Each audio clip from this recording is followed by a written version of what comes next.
Aditya office आता है तो उसकी नज़र आरना की सीट पर जाती है। वहां आरना को न देखकर वो समझ जाता है कि वो आज नहीं आई है और उदास होकर अपने केबिन में चला जाता है। फिर अपने काम में व्यस्त हो जाता है। 2 दिन ऐसे ही निकल जाते हैं। जब तीसरे दिन भी आदित्य आरना की सीट खाली देखता है तो थोड़ा परेशान हो जाता है। उसे आरना की चिंता होने लगती है।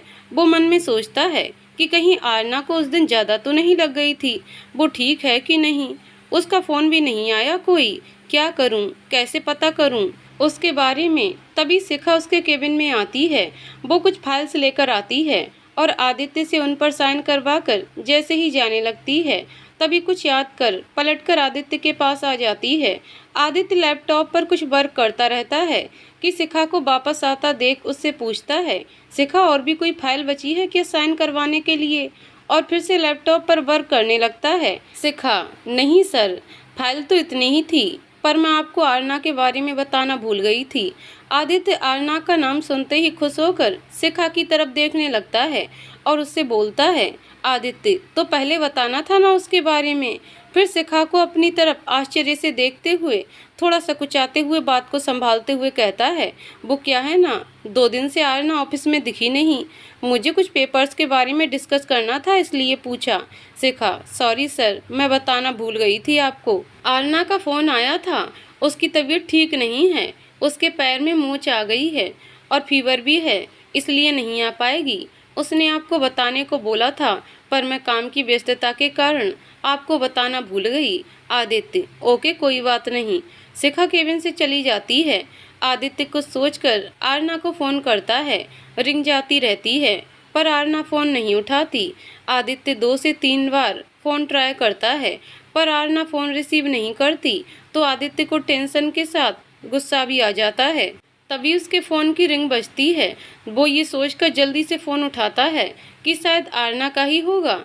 दूसरे नंबर से कॉल कर रही होगी और जैसे ही हेलो आरना बोलता है उधर से किसी आदमी की आवाज़ सुन चुप हो जाता है। उधर से, हेलो आदित्य सर, मैं धीरज बोल रहा हूँ, सिंघानिया एंड सन्स कंपनी से। आदित्य, ओह यस धीरज, कहिए, वैसे काफ़ी दिन बाद सिंघानिया सर ने याद किया है।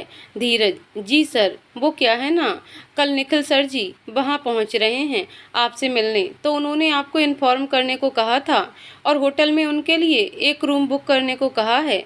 आदित्य चौंकते हुए खुश होकर, क्या निखिल आ रहा है? और बाकी की चिंता तुम मत करो, मैं सब देख लूँगा, उसे आने दो फिर बताता हूँ। साला होटल में रहता है या घर में? धीरज आदित्य की बात सुनकर हंसते हुए, okay sir bye. Aditya, bye Dheeraj. Nikhil Singhania Aditya के बचपन का दोस्त।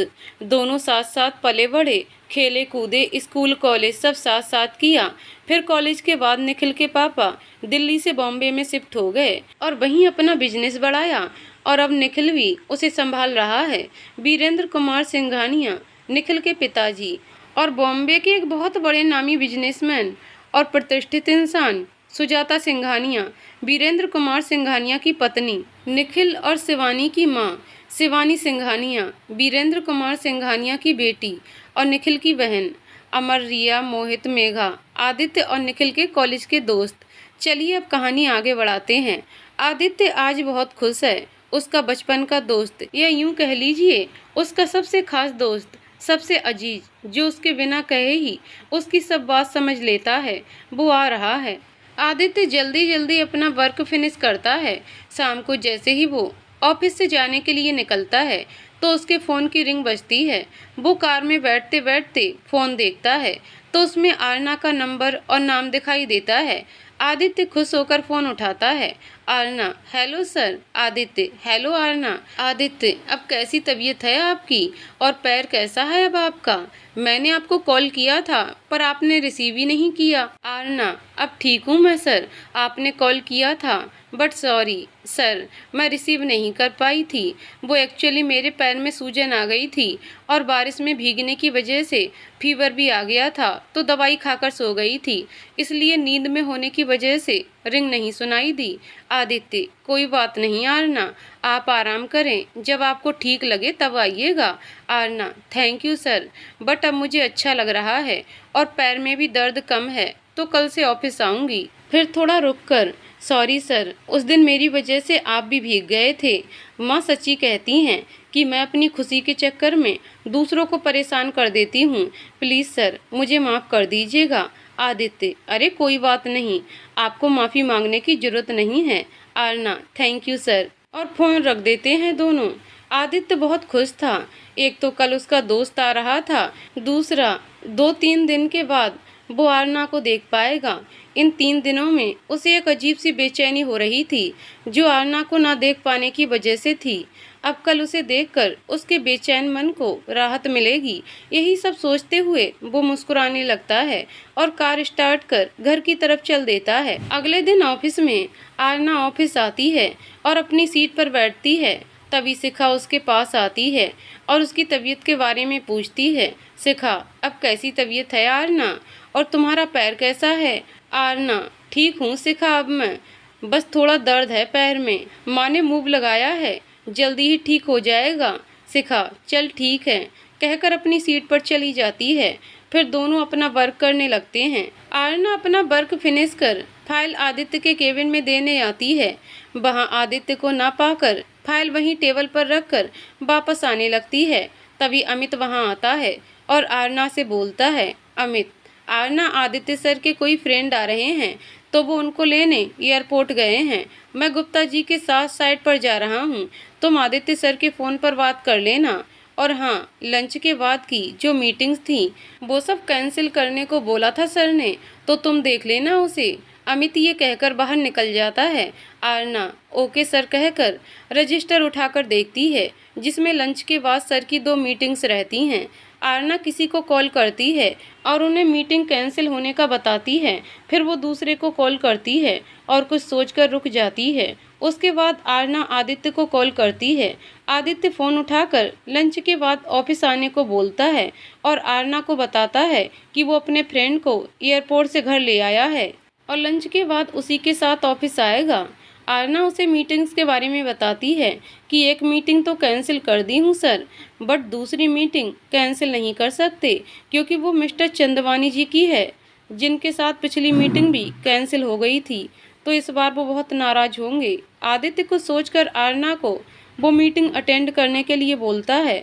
आरना फाइल से कुछ पेपर रीड करती है और लैपटॉप से कुछ इन्फॉर्मेशन निकाल कर उनका प्रिंट आउट कर फाइल में रख लेती है। फिर चंदवानी जी को कॉल कर 4 बजे की मीटिंग कंफर्म करती है। इधर आदित्य के घर पर आदित्य निखिल को घर ले आता है। निखिल आदित्य की माँ सविता जी के पैर छूकर प्रणाम करता है। सविता जी उसको आशीर्वाद देती हैं और वीरेंद्र जी, सुजाता जी और शिवानी के बारे में पूछती हैं। निखिल बताता है कि वहाँ पर सब अच्छे हैं और शिवानी का रिश्ता पक्का हो गया है, 3 महीने बाद शादी है। ये सुनकर आदित्य और सविता जी बहुत खुश होते हैं। आदित्य निखिल को अपने रूम में ले जाता है और उसे जल्दी से फ्रेश होकर आने को बोलता है। निखिल जल्दी से नहाकर नीचे आता है। तब तक सविता जी खाना तैयार करवा कर डाइनिंग टेबल पर उनका इंतजार करती दिखती हैं। तीनों बात करते हुए खाना फिनिश करते हैं। फिर आदित्य निखिल को लेकर ऑफिस आ जाता है। ऑफिस में आदित्य और निखिल ऑफिस आते हैं। दोनों आदित्य के केबिन की तरफ जाते हैं। तभी वो किसी से टकरा जाते हैं और कुछ फाइल और पेपर्स नीचे गिर जाते हैं। आप देखकर नहीं चल, ये आरना रहती है जो जल्दी जल्दी चंदवानी जी से मीटिंग करने के लिए जा रही होती है और जल्दबाजी में ही आदित्य और निखिल से टकरा जाती है और जैसे ही आदित्य को देखती है अपनी बात पूरी बोल ही नहीं पाती है। फिर थोड़ा संभल कर आदित्य से, सॉरी सर, मैंने आप लोगों को देखा नहीं था, और पेपर समेटने लगती है। आदित्य और निखिल भी पेपर्स उठाने में उसकी मदद करते हैं।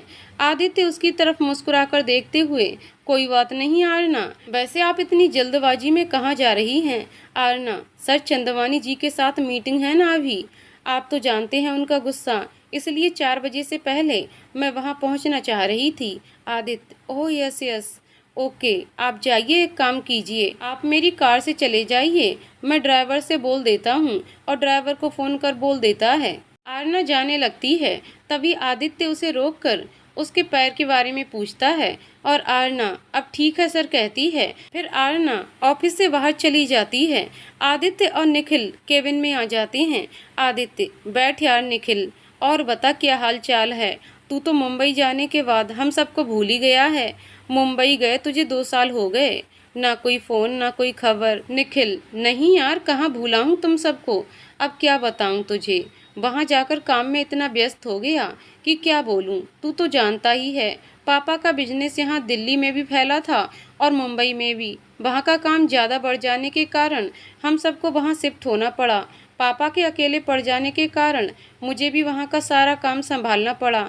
अब वहाँ मैंने सब मैनेज कर दिया है, पर सच बोलूँ तो इन 2 सालों में भी मेरा मन वहाँ नहीं लगा। मुझे तो अपनी ये दिल्ली ही पसंद है, जहाँ मेरा बचपन बीता, मेरे दोस्त, मेरी यादें, सब तो यहीं छूट गया। और तुझे तो मैंने सबसे ज़्यादा मिस किया। एक तू ही तो था जिसके साथ मैं अपना सब गम, खुशी, सब बातें शेयर किया करता था। आदित्य उठकर निखिल के पास आता है और उसे गले लगाते हुए बोलता है, मैंने भी तुझे बहुत मिस किया है यार। फिर अलग होते हुए, और बता यहाँ कैसे आना हुआ और अब कब तक रुकेगा तू? निखिल, यार आदि, मेरा मन वहाँ नहीं लगता।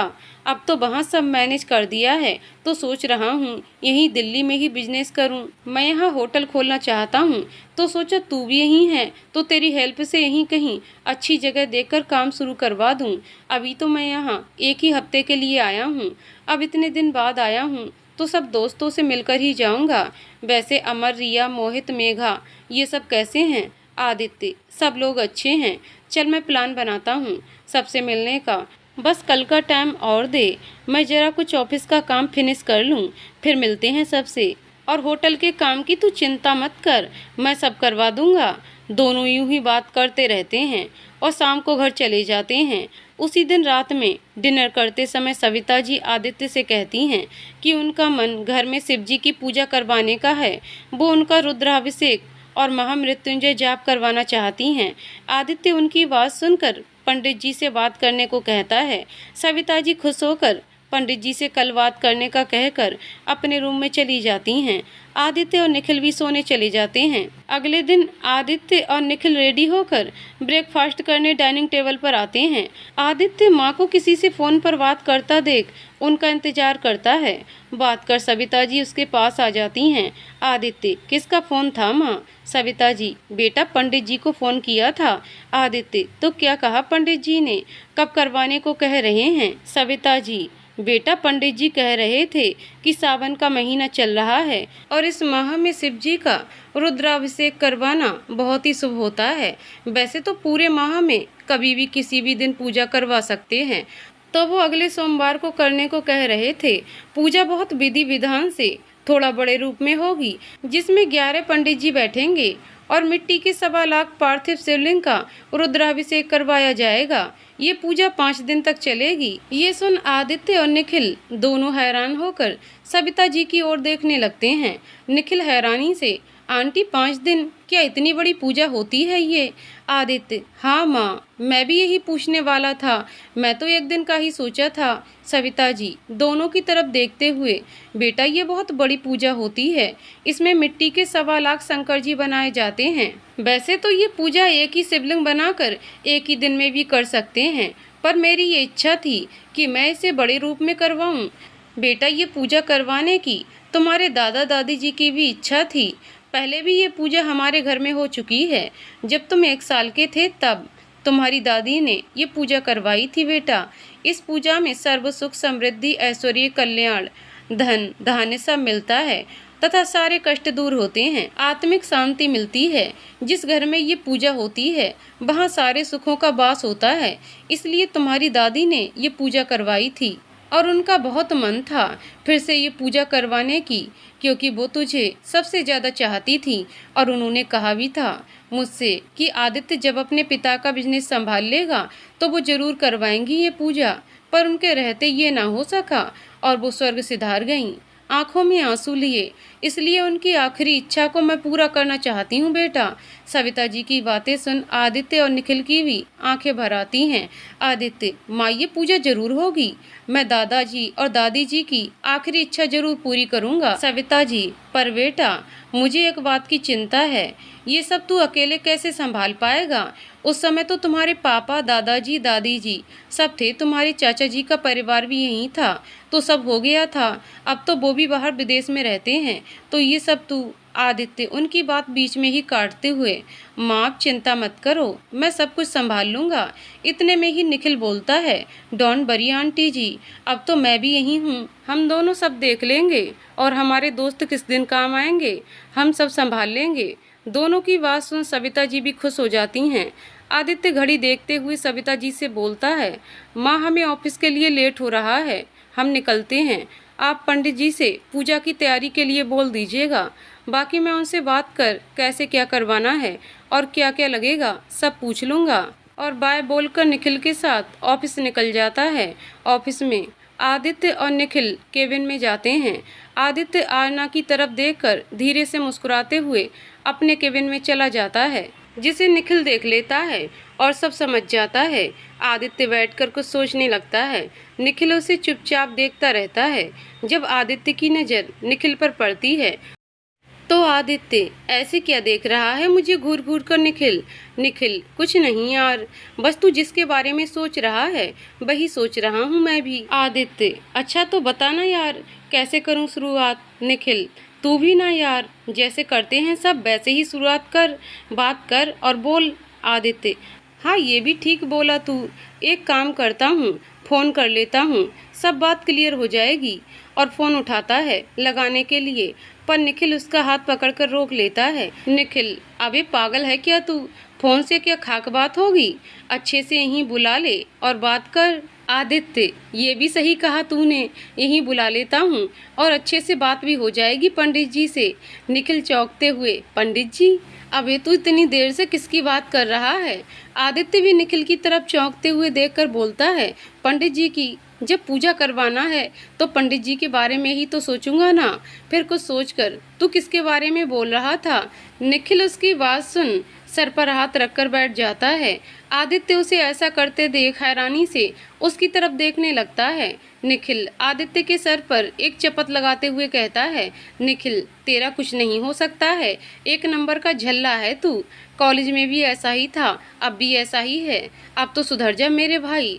आदित्य की समझ में कुछ नहीं आता कि निखिल क्या बोले जा रहा है।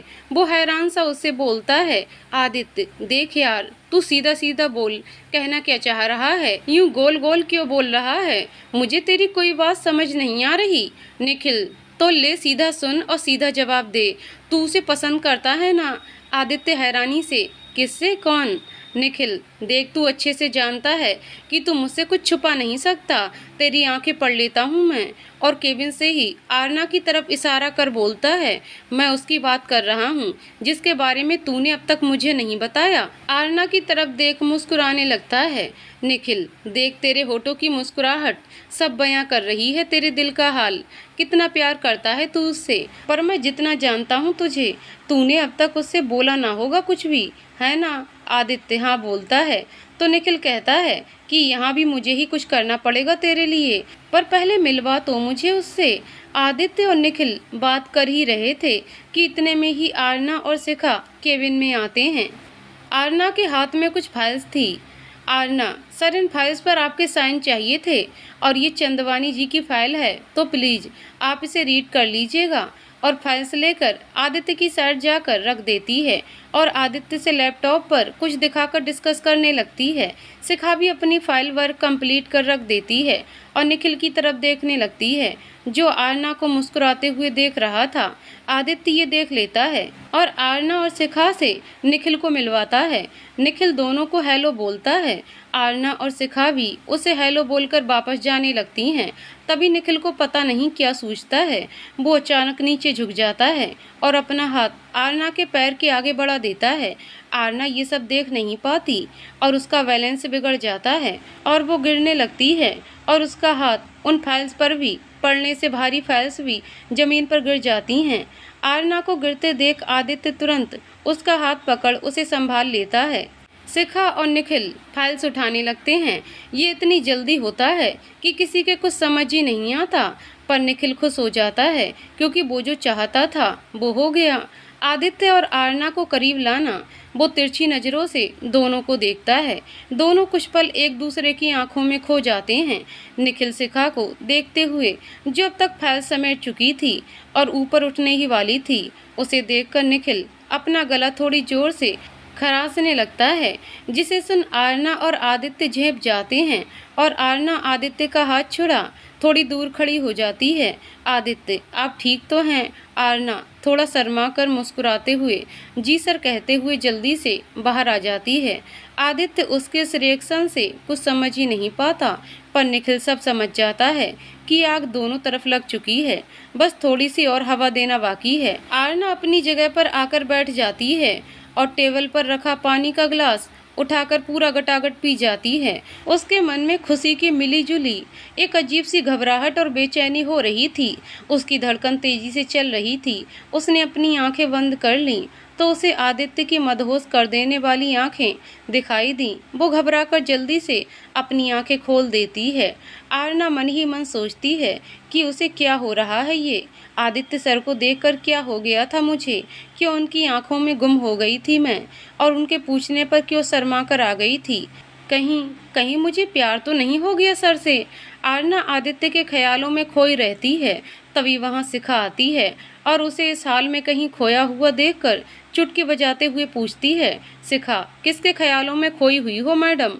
कौन है वो, हमें भी तो बताओ। आरना थोड़ा झेपते हुए, किसी के नहीं, मैं तो बस कुछ काम के बारे में सोच रही थी। और तुझे कोई और काम नहीं है? बस मेरे ही पीछे पड़ी रहती है, जब देखो आ जाती है छेड़ने। शिखा, ओए मैडम जी, मैं यहाँ काम से आई थी। वो तो तुझे ऐसे देखा तो रुक गई। वैसे चल, हमें आदित्य सर बुला रहे हैं, कुछ ज़रूरी काम है उनको। अमित सर और दिव्या को भी बुलाया है उन्होंने। आरना, अभी तो होकर आए हैं वहीं से, लगता है फिर कोई नया प्रोजेक्ट मिला है। चल चलें देखते हैं। दोनों आदित्य के केबिन में जाते हैं, जहां अमित और दिव्या भी पहले से आए हुए रहते हैं। आदित्य सबको अपने घर में होने वाली पूजा के बारे में बताता है और कहता है कि इस वीक वो ऑफिस में थोड़ा कम ध्यान दे पाएगा, तो मुझे आप सबकी हेल्प चाहिए। सब हेल्प करने को तैयार हो जाते हैं। आदित्य सबको काम बांट देता है। अमित और दिव्या ऑफिस का काम संभालेंगे। शिखा, आरना और निखिल घर में पूजा में हेल्प करेंगे। आदित्य अपने दोस्तों अमर, रिया, मेघा और मोहित को भी घर बुला लेता है। सब तैयारियों में लग जाते हैं। घर के बाहर बहुत बड़ा पंडाल तैयार किया जाता है। शिवलिंग बनाने के लिए शुद्ध साफ मिट्टी की व्यवस्था की जाती है। पूजा की सभी सामग्री लाने का काम शिखा और आरना का रहता है।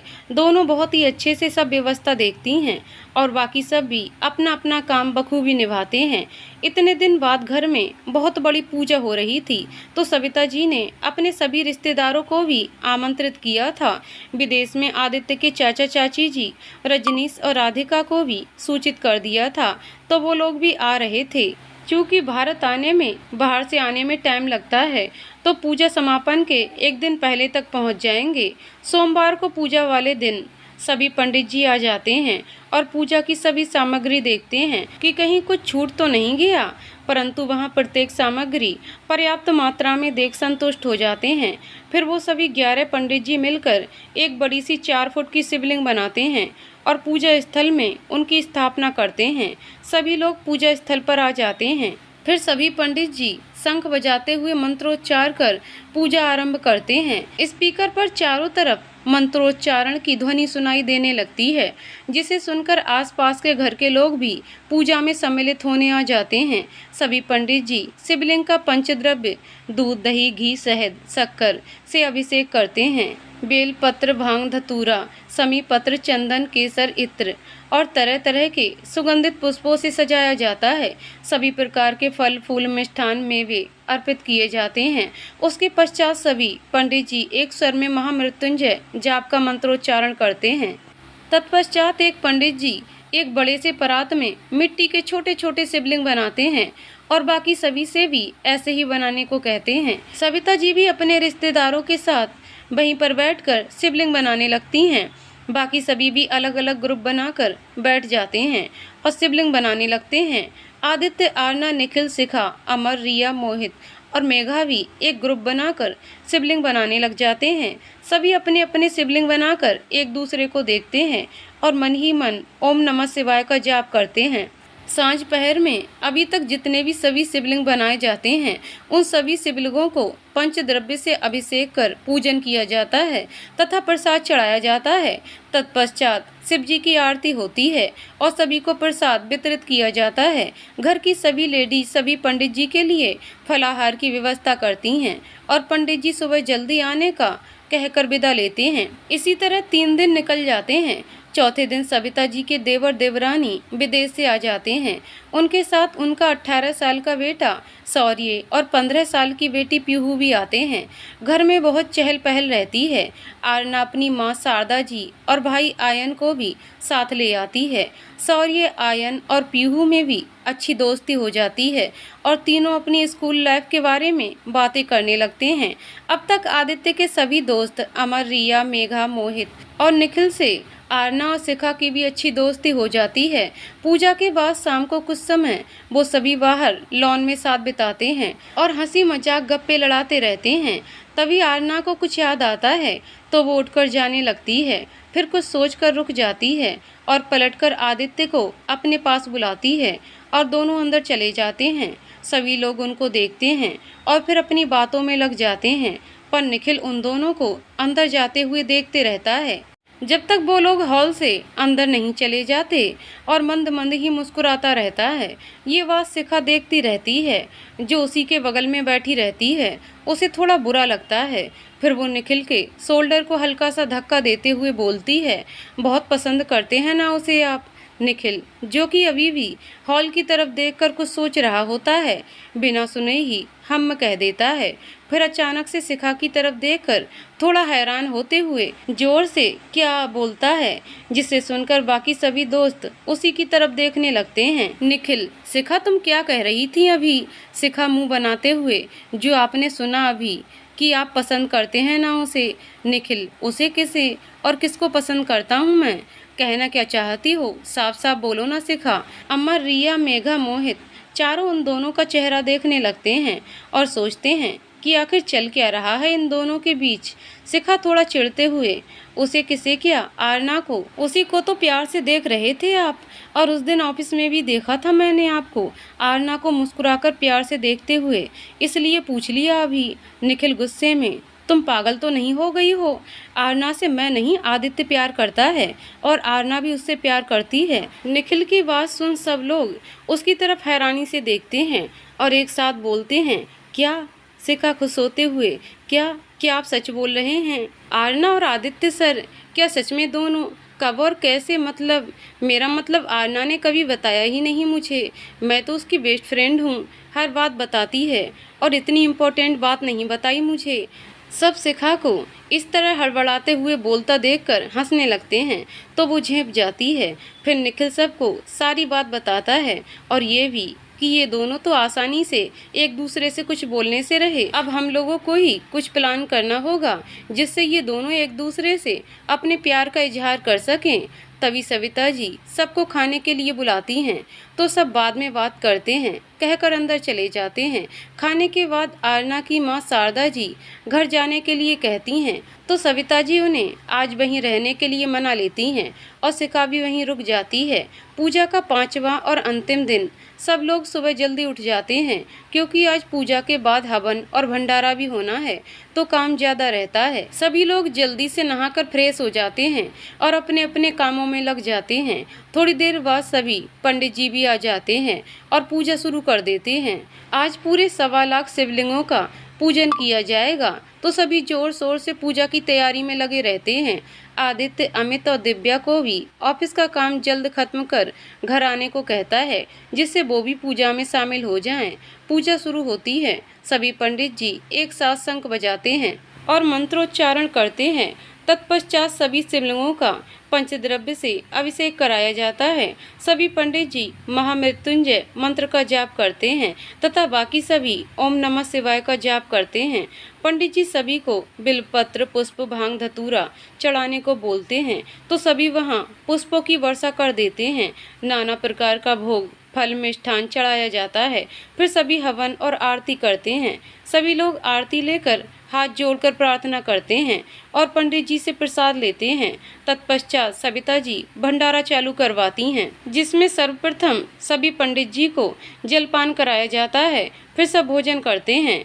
पूजा बहुत ही अच्छे से बिना किसी विघ्न के संपूर्ण होती है, जिससे सविता जी बहुत खुश होती हैं। इस पल उन्हें अपने सास ससुर और पति की बहुत याद आती है और उनकी आंख से आंसू बहने लगते हैं, जिन्हें आरना देख लेती है। उनके पास आकर आंसू पोंछते हुए आंखों के इशारे से पूछती है, क्या हुआ? सविता जी उसका ये अपनापन देखकर मुस्कुराकर कुछ नहीं का इशारा करती हैं। फिर वो आरना को अपने कमरे से कुछ लाने के लिए बोलती हैं, तो आरना लेने चली जाती है। तब तक उनके पास उनकी देवरानी राधिका भी आ जाती है। वो सविता जी की आंखें देखकर सब समझ जाती है और उनका हाथ अपने हाथ में लेकर उन्हें समझाती है और उनके गले लग जाती है। तभी आरना आती है।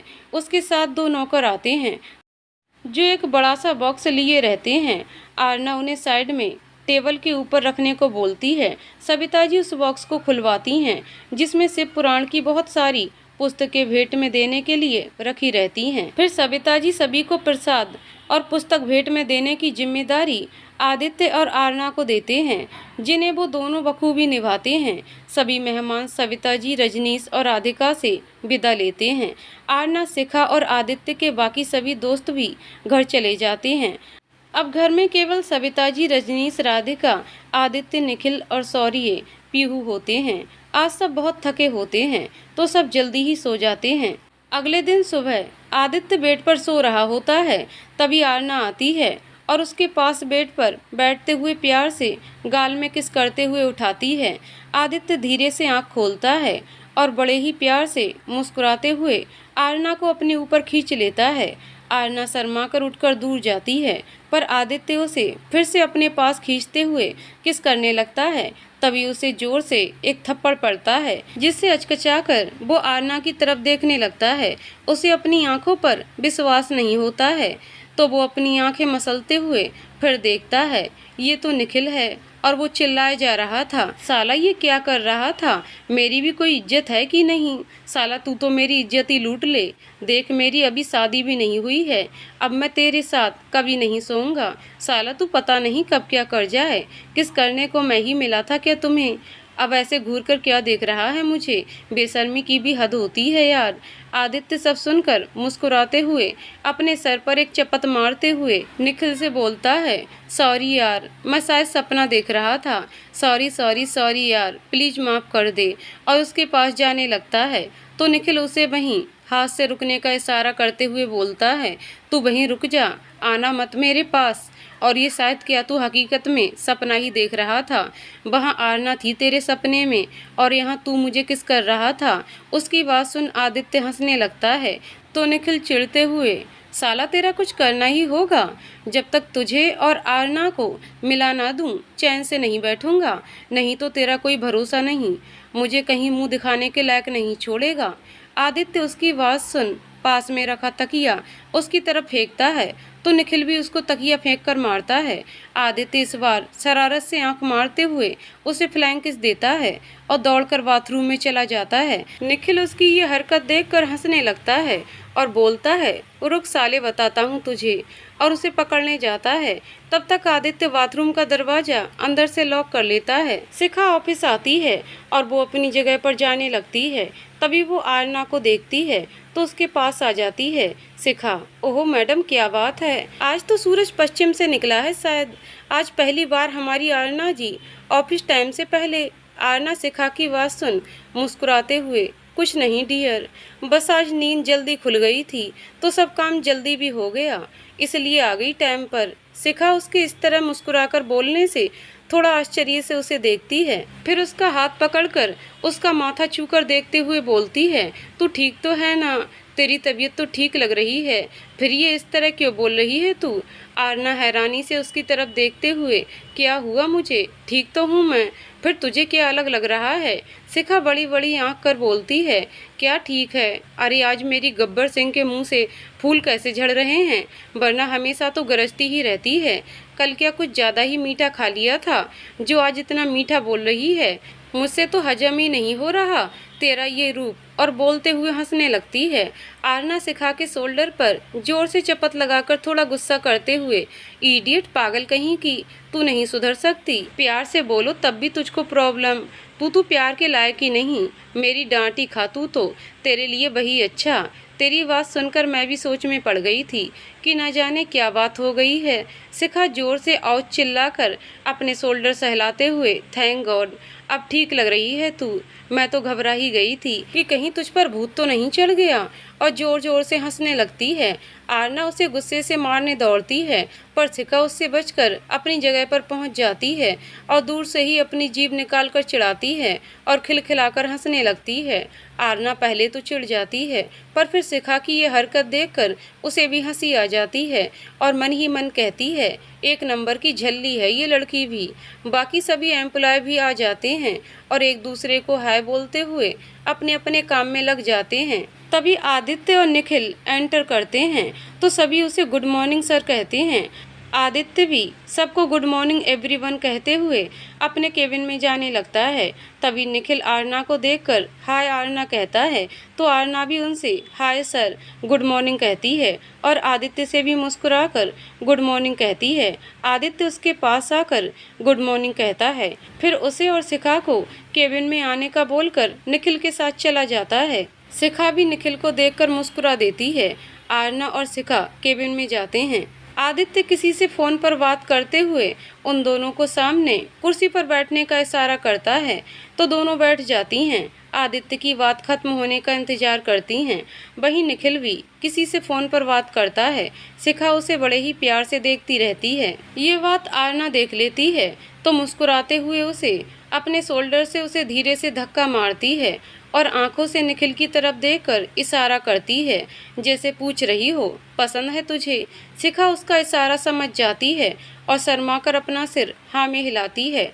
आरना खुशी से अपनी आंखें बड़ी कर उसे देखने लगती है और धीरे से उसके कान में कहती है, मुझे मेरे जीजू बहुत पसंद आए, जिसे सुनकर शिखा शर्मा जाती है।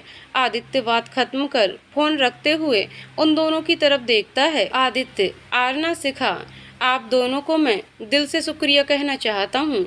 आप दोनों ने मेरी बहुत हेल्प की। पूजा की सारी व्यवस्था आप दोनों ने जिस तरह से बखूबी की थी वो काबिले तारीफ है। ये पूजा मेरी दादी की आखिरी इच्छा थी जिसे सफल आप सभी ने बनाया। Thank you so much guys. Aarna, आप हमें शर्मिंदा कर रहे हैं सर, प्लीज़ आप थैंक यू मत बोलिए। थैंक यू तो हमें बोलना चाहिए सर। इतनी बड़ी पूजा में हम अपना योगदान दे पाए, वो भी आपकी वजह से कि आपने हमें इस काबिल समझा। Thank you sir, thank you very much. आप नहीं जानते सर, मुझे इस पूजा में शामिल होकर कितना अच्छा लगा।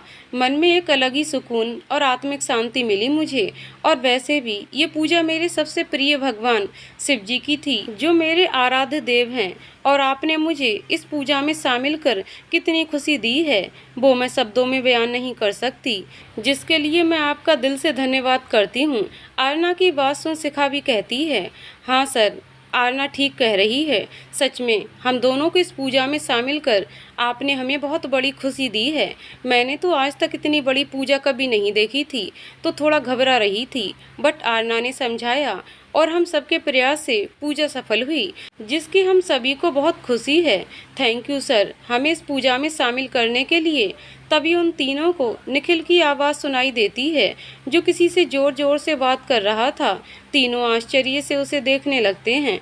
वो किसी को बार बार सॉरी कह रहा था। उसके बात करने के अंदाज से ऐसा लग रहा था जैसे वो किसी को समझा रहा था, पर सामने वाला उसकी बात सुनने को तैयार ही नहीं था। तो कभी वो उसको मनाने के लिए सॉरी बोल रहा और कभी गुस्सा कर रहा कि बात को समझे।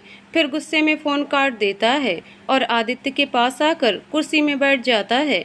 तीनों अभी भी उसको एकटक देखते रहते हैं। निखिल उनको इस तरह अपने को देखता देखकर बोलता है, अब तुम लोग मुझे इस तरह क्यों घूर रहे हो, जैसे कोई भूत देख लिया हो। आदित्य, भूत नहीं, तुझे देख रहे थे। और क्या हुआ है तुझे, इतने गुस्से में क्यों है, और फ़ोन पर किससे यूं चिल्लाकर बात कर रहा था। निखिल अभी भी गुस्से में था तो कुछ नहीं बोलता और थोड़ी देर आंख बंद कर बैठे रहता है तो आदित्य चिढ़कर बोलता है, अरे बोलेगा कि नहीं बोलेगा कुछ भी? क्या हुआ है कि बस ऐसे ही सन्यासियों की तरह आंख बंद कर बैठे रहेगा? उसकी बात सुन आरना और शिखा हंसने लगती हैं तो निखिल उन्हें गुस्से से देखता है तो दोनों चुपचाप सिर नीचे कर लेती हैं। आदित्य, उनको गुस्से से देखना बंद कर और बताना यार, क्या हुआ? क्यों इतना गुस्सा हो रहा है तू? आखिर बात क्या है, बता तो सही। निखिल थोड़ा शांत होते हुए, यार सौम्या का फ़ोन था, उसे पता चल गया कि मैं यहाँ 1 हफ्ते से हूँ तो बहुत गुस्से में है, कुछ सुनना ही नहीं चाह रही। आदित्य, तो प्रॉब्लम क्या है? जाना मिल ले उससे और बता दे सब कि मेरे काम की वजह से नहीं मिल पाया तू उससे। निखिल फिर से त्योरियां चढ़ाते हुए, इतनी देर से फ़ोन पर यही तो समझाने की कोशिश कर रहा था, पर वो मैडम समझे तब ना, उसे तो कुछ सुनना ही नहीं। प्लीज़ कुछ करना यार, तू तो जानता है मैं इस दुनिया में सबसे ज़्यादा प्यार उसी से करता हूँ, उसे इस तरह गुस्से में नहीं देख सकता। शिखा ये सुनते ही सन्न रह जाती है, उसकी आंखों में आंसू आ जाते हैं। वह बड़ी मुश्किल से सबसे अपने आंसू छुपाती है और सिर नीचे साइड में करके आंसू पोंछ लेती है। आरना उसको आंसू पोंछते हुए देख लेती है, वो भी उसके लिए दुखी होती है। शिखा से अब यहाँ बैठा नहीं जाता, वो अपने आंसुओं को और नहीं रोक पा रही थी, इसलिए जल्दी से उठकर चली जाती है। शिखा के इस तरह अचानक उठकर जाने से आदित्य और निखिल उसकी तरफ देखने लगते हैं। आदित्य आरना की तरफ देखते हुए उससे पूछता है, क्या हुआ शिखा को, ऐसे क्यों चली गई? आरना को समझ नहीं आ रहा था कि क्या बोले। वो शिखा की स्थिति समझ रही थी तो वो कुछ सोचकर बोली, पता नहीं सर, शायद कुछ काम याद आ गया होगा इसलिए चली गई। सर मैं भी चलती हूँ, बहुत काम बाकी है इस हफ्ते का। आदित्य ओके कहता है और आरना भी जल्दी से केबिन से निकलकर शिखा के पास चली जाती है। आदित्य निखिल की तरफ देखकर, जो अभी भी थोड़ा टेंशन में नजर आ रहा था, यार निखिल जा और उससे बात कर, समझ जाएगी वो। निखिल उसकी बात सुन कुर्सी से उठता हुआ बाहर जाने लगता है कि तभी उसे कुछ याद आता है और वो आदित्य के पास आकर झूठ मूठ का गुस्सा करते हुए पूछता है, साले तू मेरा काम कब करवाएगा? अब परसों तो मुझे वापस जाना है, जिस काम के लिए यहाँ आया था वो तो रह ही गया, तेरे भरोसे रहा तो कुछ होगा भी कि नहीं? आदित्य उसकी बात का इशारा समझ मुस्कुराते हुए बोलता है, हो जाएगा मेरे भाई, तू चिंता मत कर, मैं ही करवाऊंगा तेरा काम। शाम को आ, तुझे लोकेशन दिखाता हूँ, जो पसंद आए बता देना, जल्द ही वहाँ काम शुरू करवा देंगे तेरे होटल का। निखिल उसकी बात सुनकर खुश हो जाता है और शाम को मिलते हैं कहकर चला जाता है। यहाँ आरना शिखा के पास आती है। शिखा टेबल पर सिर रखकर रो रही होती है। आरना उसके सिर पर हाथ फेरती है तो शिखा उठकर उसके गले लगकर रोने लगती है। आसपास के लोग उन्हें देखने लगते हैं तो आरना उन्हें घूरकर अपना काम करने का इशारा करती है।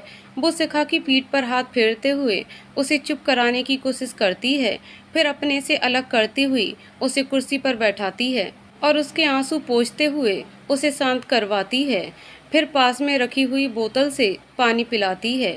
शिखा पानी पीकर अभी भी सिसकी रही होती थी तो आरना उसे समझाती है, चुप हो जा शिखा, देख प्यार करना किसी के बस में नहीं होता, ये कब किससे हो जाए कुछ कहा नहीं जा सकता। ये तो एक सुखद एहसास है जो हर किसी को नहीं मिलता। जिसको ये मिल जाता है उसकी दुनिया खुशियों से भर जाती है और जिसे नहीं मिलता तो वो रुक नहीं जाता शिखा।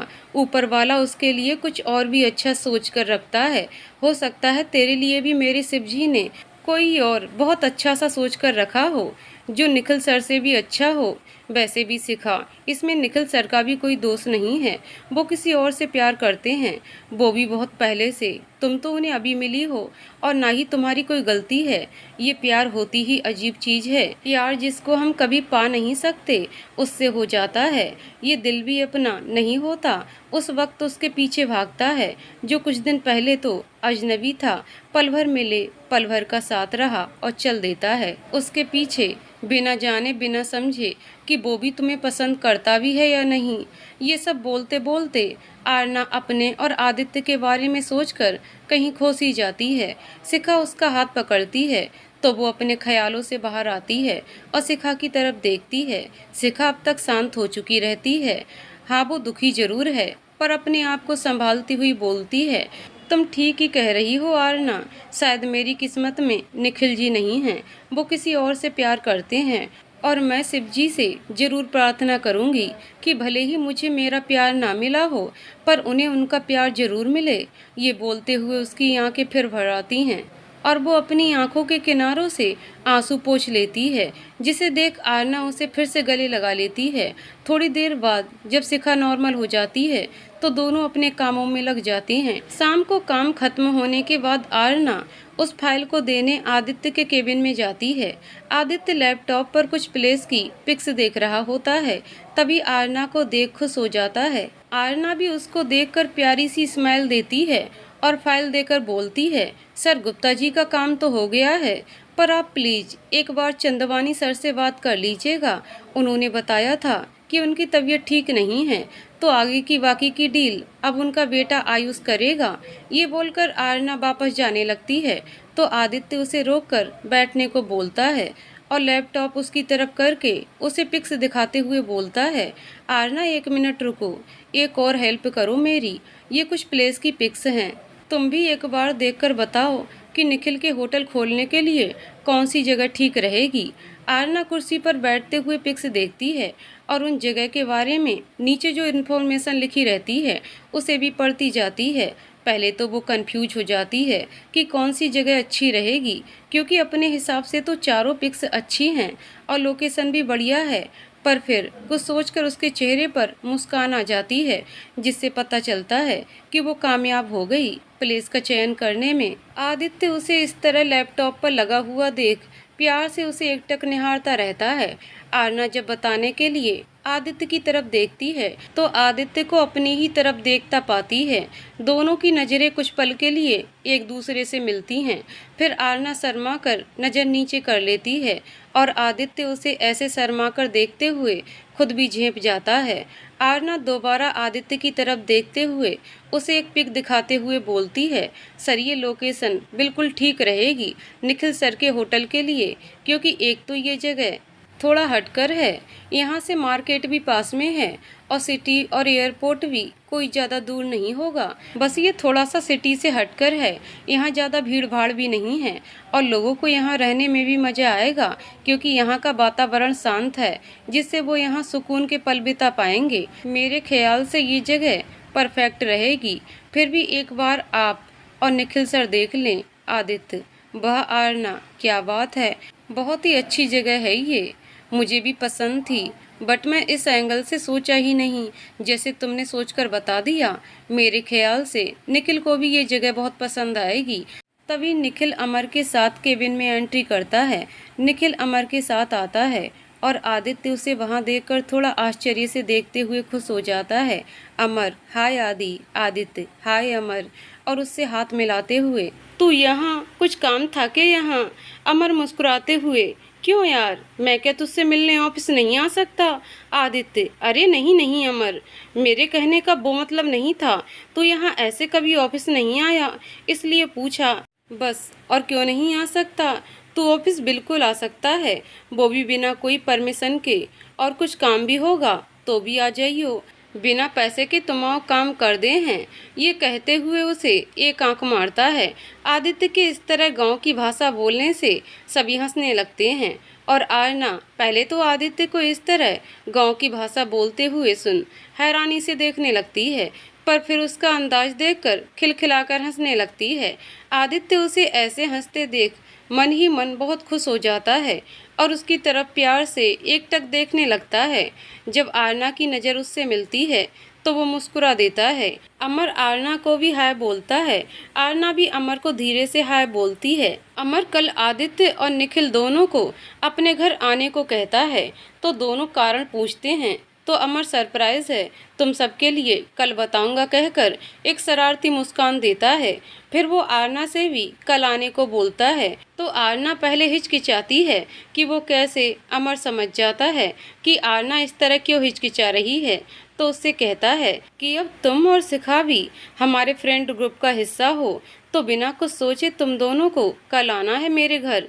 वैसे भी कल संडे है, किसी को भी कोई प्रॉब्लम नहीं होगी। और तुम चिंता मत करो मेरे घर आने की, तुम दोनों को आदित्य ले आएगा। और हाथ आगे बढ़ाते हुए कहता है, तो पक्का तुम दोनों आ रही हो मेरे घर। आरना मुस्कुराते हुए उससे हाथ मिलाती है और आने के लिए हाँ कह देती है। अमर, तो ठीक है, तुम सब कल सुबह 8 बजे मिलते हैं। सब हाँ में सिर हिलाकर ओके कहते हैं। तभी आरना को कुछ याद आता है और वो अमर की तरफ देखकर बोलती है, सॉरी अमर जी, पर क्या हम कल थोड़ी देर से आ सकते हैं? वो क्या है ना, कल संडे है और हम हर संडे को शिव जी के मंदिर जाते हैं, तो वहाँ से होकर 9 बजे तक आ जाएंगे। अमर, हाँ बिल्कुल, तुम थोड़ा लेट आ सकती हो, पर मेरी एक शर्त है, वो तुमको माननी ही पड़ेगी। और शरारती मुस्कान से आरना की तरफ देखने लगता है, तो आरना हैरानी से उसकी तरफ देखकर, शर्त? कैसी शर्त? और फिर आदित्य की तरफ प्रश्न भरी नज़रों से देखने लगती है, तो आदित्य उसे इशारे से अपनी पलकें झपकाकर शर्त मानने को कहता है। आरना अमर की तरफ देखकर हाँ कहती है।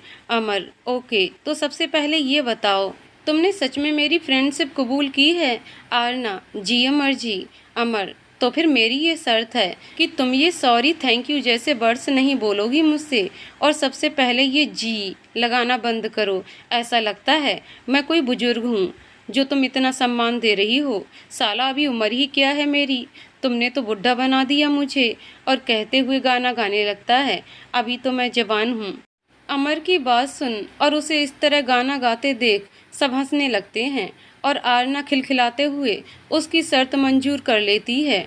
अमर सभी को बताता है कि उसने मेघा, रिया और मोहित को भी बोल दिया है कल आने के लिए, तो सब खुश हो जाते हैं। आरना और अमर शिखा को बोलने बाहर चले जाते हैं। आदित्य निखिल को होटल की लोकेशन दिखाता है, तो उसे भी बहुत पसंद आता है। आदित्य तुरंत अपने पहचान के एक बिल्डर से वहां काम शुरू करने के लिए फ़ोन से बोल देता है। अब निखिल भी बहुत खुश था कि जिस काम से आया था, चलो वो भी हो गया। बाहर अमर शिखा को भी अपने घर आने के लिए बोलता है, तो वो भी मान जाती है और अमर घर चला जाता है। आरना और शिखा का भी काम खत्म हो जाता है, तो वो दोनों भी घर के लिए निकल जाते हैं। आरना घर आकर फ्रेश होने अपने रूम में चली जाती है। फ्रेश होकर वो माँ की हेल्प करवाने रसोई घर में जाती है, क्योंकि उसको पता था कि इस वक्त माँ वहीं होगी और उसके लिए कुछ खाने हल्का फुल्का नाश्ता बना रही होगी। उसके साथ साथ ही रात के खाने की तैयारी भी कर रही होंगी। तो वो सीधे रसोई घर में ही जाती है, पर माँ वहाँ नहीं होती है। आरना सोच में पड़ जाती है, क्योंकि आज तक ऐसा कभी ना हुआ कि उसके आते ही माँ उसे रसोई घर में ना मिली हो। वह जल्दी से माँ के रूम में जाती है। अंदर का नज़ारा देखकर एक पल के लिए उसके पैर वहीं दरवाजे पर ही अटक जाते हैं। रूम में चारों तरफ कपड़े और चीज़ सामान बिखरे पड़े रहते हैं। माँ एक बेड के बगल के एक कोने में नीचे बैठी रो रही थी। उनकी हालत ठीक नहीं लग रही थी, बाल बिखरे हुए थे, आंखें रो रो कर सूज गई थीं। वहीं पास में बैठा आयन माँ को चुप करवाते हुए खुद भी रोए जा रहा था, पर माँ तो जैसे कुछ सुन ही नहीं रही थी, बस रोए जा रही थी। आरना उनकी ऐसी हालत देख घबराकर उनके पास आती है। उसका दिल धक से रह जाता है, क्योंकि माँ बेहोश हो जाती है। आरना और आयन दोनों ही माँ की ऐसी हालत देख रोने लगते हैं, लेकिन आरना तुरंत आयन की मदद से माँ को बेड पर लिटाती है और आयन से माँ का ख्याल रखने को बोल वो डॉक्टर को बुलाने चली जाती है। थोड़ी देर बाद आरना डॉक्टर को लेकर आती है। डॉक्टर उनका चेकअप करता है और उन्हें तुरंत एक इंजेक्शन लगाता है। डॉक्टर आरना को बताता है कि ज़्यादा टेंशन लेने की वजह से इनका बीपी बढ़ गया है, जिससे ये बेहोश हो गई हैं। वैसे घबराने वाली कोई बात नहीं है, मैंने इंजेक्शन दे दिया है, थोड़ी देर बाद इन्हें होश आ जाएगा। पर ध्यान रखें, ये ज़्यादा टेंशन ना लें, क्योंकि अभी थोड़ा ही बीपी बढ़ा हुआ है, ज़्यादा बढ़ जाने से दिक्कत हो सकती है, तो ख्याल रखिए इनका। और कुछ दवाइयाँ लिख देता है। आरना डॉक्टर को बाहर तक छोड़कर आती है और माँ के बगल में उनका हाथ पकड़कर बैठ जाती है। माँ को देख उसके आंसू फिर गिरने लगते हैं। आयन भी आरना के बगल में बैठ जाता है और रोते हुए बोलता है, दीदी माँ को क्या हो गया है, वो ठीक तो है ना? आरना आयन के सर पर हाथ रखकर प्यार से बोलती है, कुछ नहीं हुआ बेटा, माँ को, माँ जल्दी ठीक हो जाएगी, तुम चिंता मत करो। और उसके आंसू पोंछते हुए माथे पर किस कर देती है। आयन वहीं उसकी गोद में सर रखकर लेट जाता है। कुछ पल आरना माँ को ऐसे ही देखती रहती है। तभी उसका ध्यान कमरे में बिखरे पड़े कपड़े और सामान पर जाता है तो उसका माथा ठनकता है कि आखिर हुआ क्या है। जो माँ इस तरह रो पड़ी थी और झट से आयन को उठाते हुए पूछती है कि यहाँ हुआ क्या था। जो माँ रो रही थी तो आयन भी बताता है कि उसे कुछ नहीं मालूम, वो तो जब स्कूल से आया तो माँ रो ही रही थी। मैंने कितना पूछा दीदी, पर माँ कुछ बोल ही नहीं रही, बस रोए जा रही थी। पर हाँ दीदी, बहुत देर बाद सिर्फ एक बात बोली थी माँ ने, वो यही है। मेरी तो समझ ही नहीं आया दीदी। माँ से दोबारा पूछा तो कुछ नहीं बोली, बस रोते ही जा रही थी। कहते हुए आयन उसके पीछे लेट जाता है। आरना ये सुन सब समझ जाती है और गुस्से से उसका चेहरा लाल हो जाता है। वो जोर से अपना एक हाथ बेड पर मारती है, पर गलती से उसका हाथ आयन को लग जाता है और वो आह दीदी कहता हुआ जोर से चिल्लाता है, जिससे आरना पीछे पलटकर देखती है तो आयन अपने माथे पर हाथ रखे बैठे दिखता है। वो समझ जाती है कि गुस्से में गलती से उसका हाथ आयन को लग गया। वो शांत होते हुए आयन का माथा देखती है और उसे सॉरी बोलती है। आयन, कोई बात नहीं दीदी कहकर उसकी गोद में सर रखकर फिर लेट जाता है और धीरे से बोलता है, दीदी एक बात बोलूं? आरना हम बोलते हुए प्यार से उसके सर पर हाथ फेरते हुए पूछती है, भूख लगी है ना? आयन आंखों में आंसू लिए हाँ में सर हिलाता है तो आरना उससे कपड़े चेंज कर हाथ मुंह धोने को बोलती है और माँ को एक बार फिर से देखकर उसका हाथ धीरे से बेड पर रख देती है और रसोई घर में खाना बनाने चली जाती है। आयन भी फ्रेश होकर आ जाता है, रूम का सारा सामान समेट कर रख देता है। खाना बनाकर आरना आयन को खाना देती है और खुद माँ के पास आकर बैठ जाती है और सोचने लगती है कि क्यों आए हैं वो अब, जब सब रिश्ता तोड़कर चले गए हैं। बचा ही क्या है इस रिश्ते में, जिंदगी भर दुख ही दिया है इस इंसान ने, चैन से क्यों नहीं रहने देता ये हमें। और गुस्से से उसकी आंखें लाल होने लगती हैं कि तभी माँ को होश आने लगता है। आरना ये देखकर तुरंत उनका हाथ पकड़ लेती है। माँ को होश आता है तो वो आरना को अपने पास बैठा देखती हैं और कुछ कहने की कोशिश करती हैं, पर आरना उनके होठों पर उंगली रख उन्हें इशारे से शांत रहने को कहती है। फिर उनके और करीब बैठते हुए उनका सर सहलाती है और बोलती है, माँ मैं समझ गई हूँ कि किसकी वजह से आपकी ये हालत हुई है। भूल क्यों नहीं जाती आप उनको, जब उनको आपसे अपने दोनों बच्चों से मतलब ही नहीं है तो आप क्यों इतना परेशान होती हो। वो तो कभी हमारे हुए ही नहीं माँ, वो तो सिर्फ अपनी शारीरिक भूख मिटाने आते थे आपके पास। इतने दिन वो हमारे पास रहे, वो तो दादाजी के कहने पर, और उनके जाते ही वो चले गए हमें छोड़कर। कभी उस इंसान को हमसे प्यार ही नहीं हुआ, और जो इंसान सिर्फ आपका। कहते कहते आरना रो पड़ती है। माँ की आंखें भी बरस पड़ती हैं। थोड़ी देर तक दोनों ही एक दूसरे का हाथ पकड़ रोते रहते हैं। फिर आरना अपने और माँ के भी आंसू पोंछते हुए कहती है, बस बहुत हो गया माँ, अब और एक भी आंसू नहीं उस इंसान के लिए जिस इंसान को हमारी कभी परवाह ही नहीं रही हो। मर गए वो हमारे लिए। आरना की बात सुन माँ उसके होठों पर हाथ रखकर कहने लगती है, बेटा ऐसी बात मत करो, वो तुम्हारे पिता हैं। और आरना बीच में ही उनकी बात काट कर कहती है, कौन से पिता और कैसे पिता माँ? जिस इंसान ने कभी पिता का एक फर्ज भी नहीं निभाया, कभी हमारे ऊपर प्यार का हाथ नहीं रखा, उनके स्नेह और वात्सल्य के लिए हम भी तरसे हैं माँ। छोटे में स्कूल में दूसरे बच्चों के पिता उन्हें लेने आते तो उन्हें देखकर एक कसक सी उठती थी कि मेरे पिता मुझे लेने क्यों नहीं आते। मोहल्ले के बच्चों से प्यार से बात करते, पर अपने ही बच्चों से नफरत करते, बात बात पर झिड़की देते। हमारा क्या कसूर था माँ, जो इस तरह वो हमको ठुकरा देते थे। बोलते बोलते आरना की आंखों से अविरल आंसू बह रहे थे। कितनी ही बातें हैं माँ जो आज तक नहीं बोली। मैं किसी से मन ही मन केवल घुटती रही, पर आज नहीं माँ, बहुत सह लिया हमने, अब और नहीं। आप भी उन्हें भूल जाओ माँ। अगर अपने बच्चों को चैन से जीते हुए देखना चाहती हो तो भूल जाओ माँ उनको, प्लीज़ भूल जाओ। और बिलख कर किसी छोटे बच्चे की तरह लिपट कर रोने लगती है। माँ भी उसे सहलाते हुए रोए जा रही थी। कुछ देर बाद वो शांत होती है और एक दृढ़ता उनके चेहरे पर दिखाई देता है, जिससे लग रहा था कि उन्होंने एक निर्णय ले लिया है। वो आरना को चुप कराते हुए कहती हैं कि बहुत जी लिया मैंने उनके लिए, अब और नहीं, अब मेरे बच्चों के लिए मैं जीऊँगी। मैं मेरे बच्चों की खुशी के लिए उनसे सारे नाते तोड़ती हूँ बेटा। अब तुम जैसा कहोगी वैसा ही होगा, उनको भूल जाऊँगी मैं। आरना माँ के गले लग जाती है और सोचती है कि अब उनके नाम से कोई गम, कोई आंसू नहीं रहने दूंगी। हमारी ज़िंदगी में फिर अलग होते हुए माँ के लिए खाना लाने चली जाती है। दोनों साथ में खाना खाते हैं और आज तीनों, आयन, आरना और माँ, एक साथ सोते हैं। आरना काफ़ी देर तक आज जो हुआ सोचती रहती है, फिर सोचते सोचते ही सो जाती है। अगले दिन सुबह आरना बेसुध सोई रहती है कि तभी उसके मोबाइल पे रिंग होती है, पर गहरी नींद में होने की वजह से उसको रिंग सुनाई नहीं देती। रिंग फिर से एक बार, फिर 2 बार पूरी जाती है, पर आरना नींद में होने के कारण फ़ोन नहीं उठाती।